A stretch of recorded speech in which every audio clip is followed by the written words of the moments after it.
Manon Aubry, comment concilier écologie et économie? Je vous pose la même question. Vous, dans votre programme, on dit que vous voulez établir une règle verte. Oui, la règle verte, d'ailleurs, nous avons fait une proposition de directive européenne en la matière. C'est simple, on ne prend pas plus à la Terre que ce qu'elle peut reconstituer elle-même. Et ça doit devenir la boussole de toutes les politiques européennes. Vous avez parlé fin du mois et fin du monde. Bien sûr que ces deux combats sont liés parce qu'ils ont les mêmes responsables. En effet, les riches, les plus riches, sont responsables de la plus grande partie des émissions de gaz à effet de serre. Et qu'a fait le gouvernement à la place? Faire payer les ménages les plus pauvres plutôt que faire payer les plus grands pollueurs, les grandes entreprises multinationales, mais par exemple mettre une taxe sur le kérosène.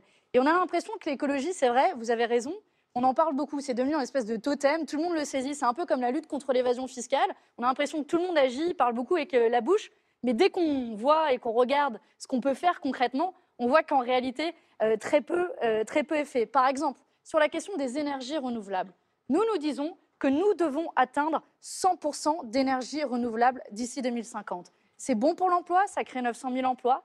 C'est bon pour le porte-monnaie et qu'on peut faire aussi l'isolement thermique. Et donc, ça permettra de diviser par deux le coût de la facture énergétique. Et puis, c'est aussi, pour ceux qui croient encore à la croissance, c'est aussi bon pour la croissance, ça crée près de 4% de croissance. Alors, Mais juste un mot, il ne faut pas être dans l'incantation. Et pour le financer, il faut non seulement lutter contre l'évasion fiscale et cibler notamment le Luxembourg en ne mettant pas à la tête de la Commission européenne son VRP Jean-Claude Juncker, mais il faut aussi avant tout desserrer les taux budgétaires pour le financer, parce qu'on peut vivre avec 3% de déficit, mais on ne peut pas vivre avec 3 degrés de réchauffement climatique. Voilà.